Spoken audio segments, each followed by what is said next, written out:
Innal hamdalillah nahmaduhu wa nasta'inuhu wa nastaghfiruh wa na'udzubillahi min sururi anfusina wa min sayyiati a'malina may yahdihillahu fala mudhillalah wa may yudlilhu fala hadiyalah. Asyhadu an la ilaha illallah wahdahu la syarikalah wa asyhadu anna Muhammadan abduhu wa rasuluh, amma ba'du. Faqad qala Allahu ta'ala fil Qur'anil Karim, a'udzu billahi minasyaitonir rajim. Ya ayyuhalladzina amanu tubu ilallahi taubatan nasuha. Asa rabbukum ayyukaffir ankum sayyiatikum wa yudkhilkum jannatin tajri min tahtihal anhar. Al-ayah. Puji dan syukur marilah kita panjatkan kehadirat Ilahi Rabbi. Sampai saat ini kita masih diberi kesehatan dan kesempatan oleh Allah Subhanahu wa Ta'ala, sehingga masih bisa melaksanakan berbagai aktivitas dalam hidup dan kehidupan kita. Terutama saat ini kita masih bisa melaksanakan ibadah sholat Jumat secara berjamaah. Semoga segala aktivitas yang telah kita lakukan bisa bernilai ibadah di sisi Allah Subhanahu wa Ta'ala dan menjadi amal soleh bagi kita semua. Ikhwatu iman rahimakumullah, ada ungkapan dalam bahasa Arab yang mengatakan bahwa al-insan mahalul khata' wan nisyan. Manusia itu pasti melakukan kesalahan dan lupa, karena memang manusia itu diberi hawa nafsu oleh Allah Subhanahu wa Ta'ala, sehingga pasti sekali waktu melakukan kesalahan, dosa dan kemaksiatan.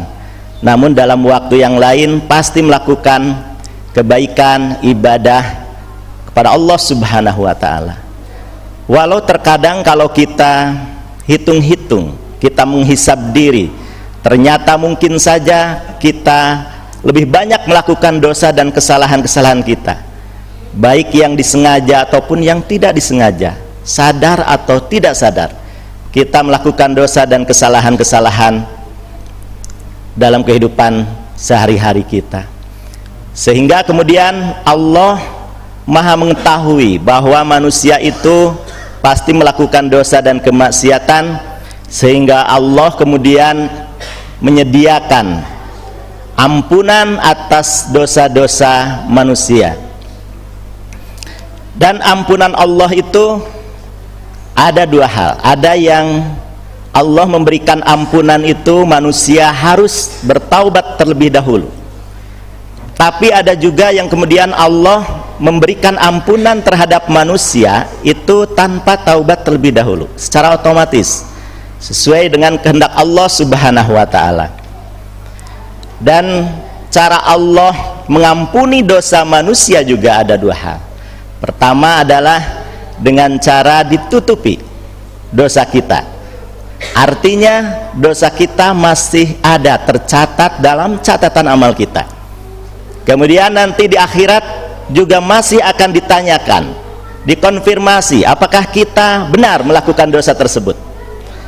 Namun karena sudah ditutupi oleh Allah, maka kemudian dosa dan kesalahan kita itu tidak berakibat adab di akhirat nanti. Kata Allah, aku telah mengampuni dan menutupi dosa kalian di dunia, artinya dosa kita tidak diketahui oleh orang lain, dan kemudian ketika di akhirat dosa kita tidak berakibat siksa dari Allah Subhanahu wa Ta'ala. Tapi ada juga Allah mengampuni dosa manusia itu dalam bentuk dihapus. Kalau dihapus berarti dosa yang kita lakukan itu sudah tidak ada lagi dalam catatan amal kita, dan ketika di akhirat Allah tidak akan menanyakan lagi dosa yang pernah kita lakukan, karena sudah tidak ada dalam catatan amal, karena sudah dihapus oleh Allah Subhanahu wa Ta'ala. Ikhwatu iman hukumullah, Akhirnya Allah maha bijaksana, karena Allah mengetahui manusia itu pasti akan berbuat dosa dan kesalahan-kesalahan. Bahkan kalau kita hitung-hitung antara dosa dan kesalahan kita dan ibadah yang kita lakukan, kebaikan yang kita lakukan, mungkin saja tidak ada manusia yang bisa masuk ke surganya Allah tanpa adanya ampunan dan rahmat Allah.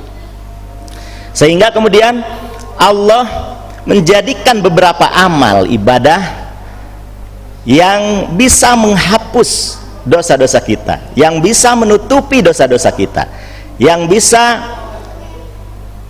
menjadikan dosa manusia itu diampuni oleh Allah Subhanahu wa ta'ala. Pertama, amal yang bisa menjadikan ampunan atas dosa kita dari Allah Subhanahu wa ta'ala itu adalah taubat.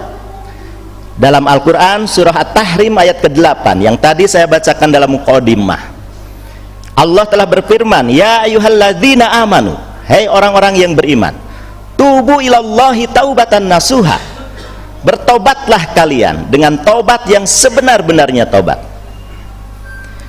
Asa rabbukum ayyukaffir ankum sayyiatikum, mudah-mudahan Allah menutupi dosa-dosamu dan mengampuni kesalahanmu. Wa yudkhilkum jannatin tajri min tahtihal anhar, kemudian memasukkan kalian pada surganya, pada surga yang mengalir di bawahnya sungai-sungai. Dalam hal ini Allah memerintahkan, artinya perintah itu hukumnya wajib.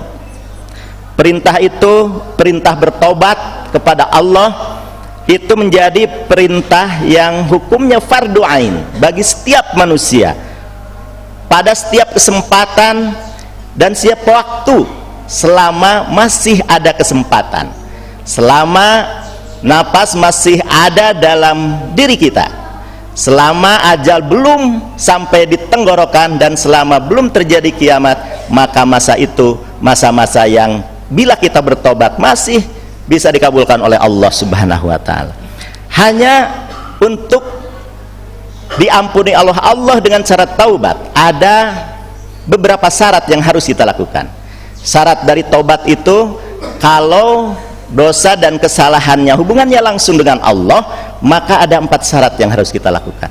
Pertama, kita melakukan taubat dengan niat ikhlas karena Allah. Motivasi kita bertobat harus ikhlas karena Allah, itu yang pertama.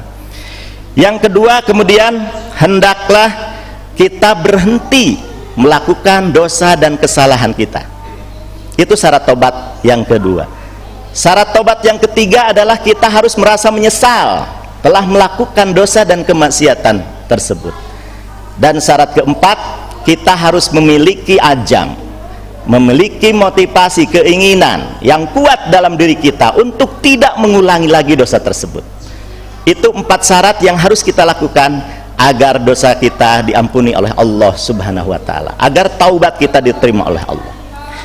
Namun ketika dosa dan kesalahan itu ada hubungannya dengan sesama manusia, maka kita harus menambah 1 syarat lagi agar diampuni oleh Allah, taubat kita diterima oleh Allah, yaitu kita harus menyelesaikan permasalahan-permasalahan yang ada kaitannya dengan dosa dan kemaksiatan yang hubungannya dengan sesama manusia.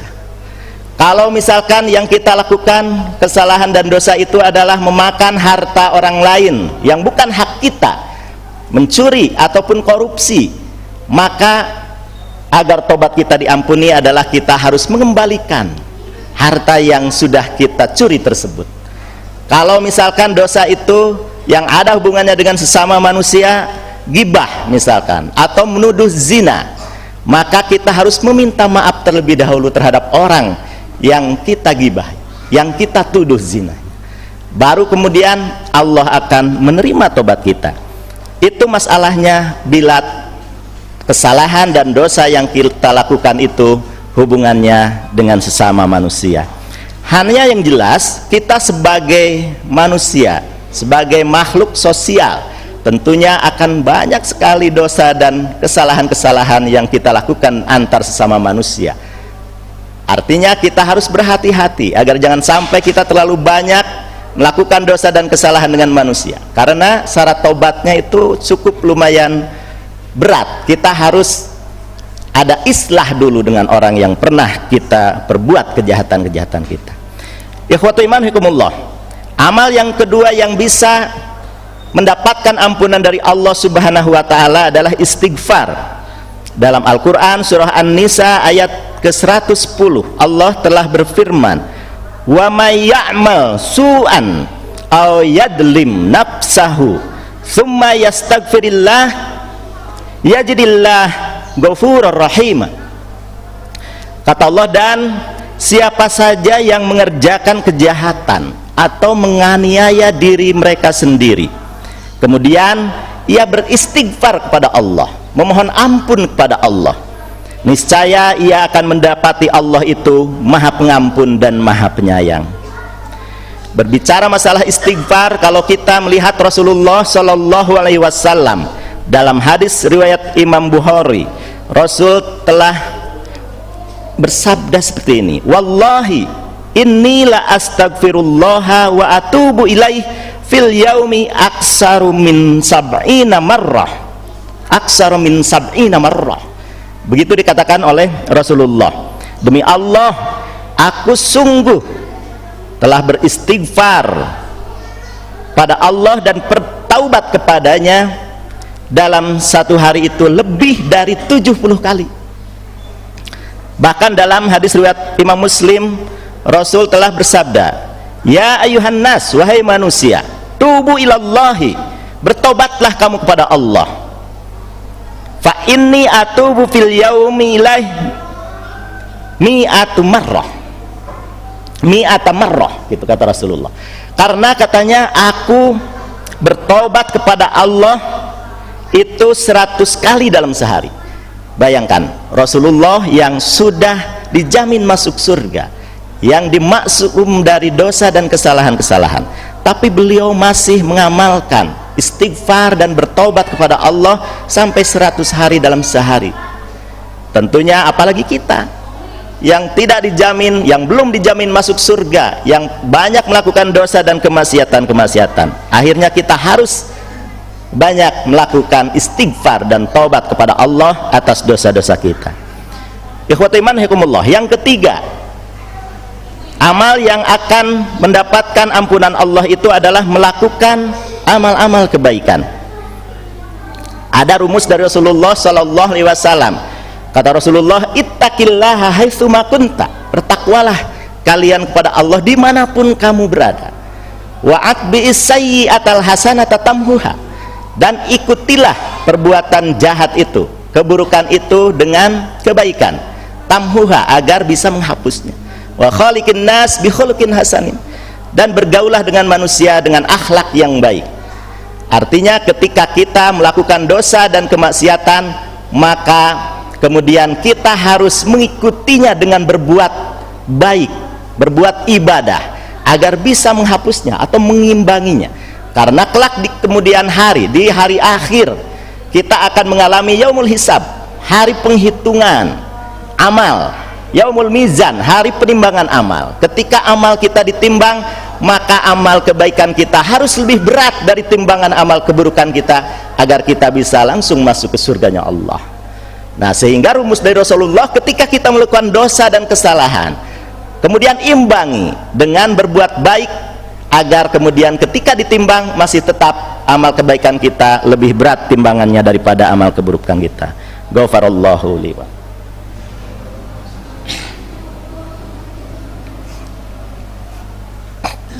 Hamdan wa syukran lillah, asyhadu la ilaha illallah wahdahu la syarikalah, wa asyhadu anna Muhammadan abduhu wa rasuluh. Ikhwati iman rahimakumullah, amalan yang keempat yang bisa meraih ampunan dari Allah Subhanahu wa taala adalah dengan doa dari orang lain, baik doa dari keluarga kita, sahabat kita, tetangga kita, ataupun orang-orang soleh di antara kita. Dalam hadis riwayat Imam Muslim dikatakan oleh Rasulullah, da'watul mar'il muslimi li akhihi bidhahril ghaibi mustajabatun. Kata Rasulullah, doa seorang muslim untuk saudaranya yang dilakukan tanpa sepengetahuan orang yang kita doakan, itu adalah doa yang mustajab. Artinya kalau kita mendoakan ampunan terhadap seseorang, kemudian orang yang kita doakan itu tidak mengetahuinya, maka doa tersebut mustajab, akan dikabulkan oleh Allah Subhanahu wa Ta'ala. Jadi kemungkinan dosa seorang manusia itu akan diampuni oleh Allah berkat doanya orang lain, baik itu anak kita, saudara kita, tetangga kita, teman kerja kita, atau siapa saja yang mendoakan kita. Kemudian yang terakhir, amalan yang bisa mendapatkan ampunan dari Allah Subhanahu wa Ta'ala itu adalah sabar atas musibah yang kita terima. Ya khawati iman rahimakumullah, dalam hadis riwayat Imam Bukhari dan Muslim, Rasul pernah bersabda, ma yusibul muslima min nasobin wala wasobin wala hammin wala haznin wala adzan wala ghammin hatta saukati yusakuha illa kaffarallaha biha min khotoyahu. Kata Rasulullah, tidaklah seorang muslim itu tertimpa suatu kelelahan, suatu penyakit, atau kekhawatiran, atau kesedihan, atau gangguan, bahkan duri yang melukainya, melainkan Allah akan menghapus kesalahan-kesalahan karenanya. Jadi apabila manusia diuji oleh Allah dengan musibah, dengan ujian-ujian, dengan sesuatu yang tidak mengenakan terhadap kita, maka yakinilah bahwa Allah sedang memberikan kasih sayangnya terhadap kita dalam bentuk yang lain. Karena seorang muslim yang ditimpa musibah kemudian sabar menghadapinya, maka Allah akan menghapuskan dosa-dosa dan kesalahan-kesalahannya. Ikhwati iman rahimakumullah, mudah-mudahan kita sebagai manusia biasa yang penuh dari dosa dan kesalahan-kesalahan, mudah-mudahan kita bisa mengamalkan 5 hal tersebut agar kemudian dosa yang dan kesalahan kita bisa diampuni oleh Allah, baik dengan cara ditutupi atau dengan cara dihapus, sehingga ketika kita menghadap Allah masih tetap dalam keadaan amal kebaikan kita lebih berat timbangannya daripada amal keburukan kita. Itu saja yang bisa saya sampaikan, mudah-mudahan ada guna dan manfaatnya bagi kita semua. Rabbana la tuzigh qulubana ba'da idh hadaitana wa hab lana min ladunka rahmatan innaka antal wahhab. Rabbana hab lana min azwajina wa dzurriyyatina qurrata a'yun waj'alna lil muttaqina imama. Rabbana atina fid dunya hasanah wa fil akhirati hasanah wa qina adzabannar. Aqulu qouli hadza wa astaghfirullah li wa lakum. Wassalamualaikum warahmatullahi wabarakatuh.